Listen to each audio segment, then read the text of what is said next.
Hi, welcome to enticing foods. ఈరోజు నేను ఒక హెల్తీ స్వీట్ ఐటెం చూపించబోతున్నానండి. మూంగ్ దాల్ బైట్స్. పిల్లలు స్కూల్ నుంచి రాగానే ఏదైనా చేసి పెట్టాలి అని అనుకున్నప్పుడు ఈ హెల్తీ స్వీట్ ట్రై చేయండి.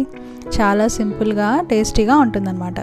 ముందుగా ఒక ప్యాన్ తీసుకుని అందులో 2 టేబుల్ స్పూన్ నెయ్యి వేసి బాదం పప్పుని ఇలా కట్ చేసి వేయించి పక్క తీసి పెట్టేసుకోవాలి. ఇప్పుడు అదే ప్యాన్లో పెసరపప్పు అండి, 1 కప్పు తీసుకున్నాను నేను. ఇప్పుడు దీన్ని లో ఫ్లేమ్లో పెట్టేసి చక్కగా వేయించుకోవాలండి.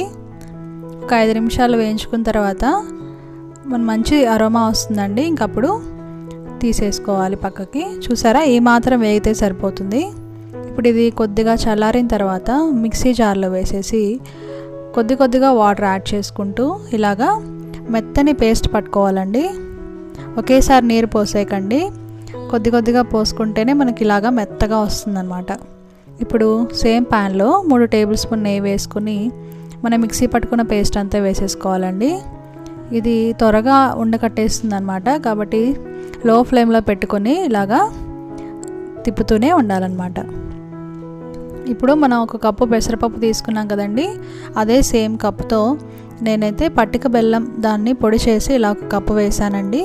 మీరు కావాలంటే పంచదార పొడి లేదా బెల్లం అన్నా వేసుకోవచ్చు. ఇప్పుడు చూడండి, ఇప్పుడు దీన్నంతా బాగా కలిపేసుకోవాలి. ఒక 10-15 నిమిషాలకి ఇలా దగ్గర పడిపోతుందండి.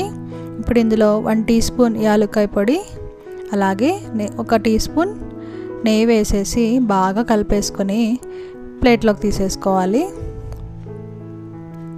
చూడండి, ఇలాగా మొత్తం ఇలాగా ఈవెన్గా చేసుకున్న తర్వాత మనం వేయించి పెట్టుకున్న బాదం పప్పును చూసారా, దాన్ని ఇలా పెట్టేసుకోవాలి. ఇంకా మీ చాయిస్ అండి, ఏ షేప్లో అన్నా కట్ చేసుకోవచ్చు. చాలా సింపుల్గా టేస్టీగా ఒక పావు గంటలోనే మనకి స్వీట్ రెడీ అయిపోతుంది అనమాట. ఈ వీడియో కనుక మీకు నచ్చినట్టయితే లైక్ చేయండి, షేర్ చేయండి. మరికొన్ని కొత్త రెసిపీస్ తెలుసుకోవాలనుకుంటే మా ఛానల్ ఎంటైసింగ్ ఫుడ్స్ని సబ్స్క్రైబ్ చేసుకోండి. Thank you for watching.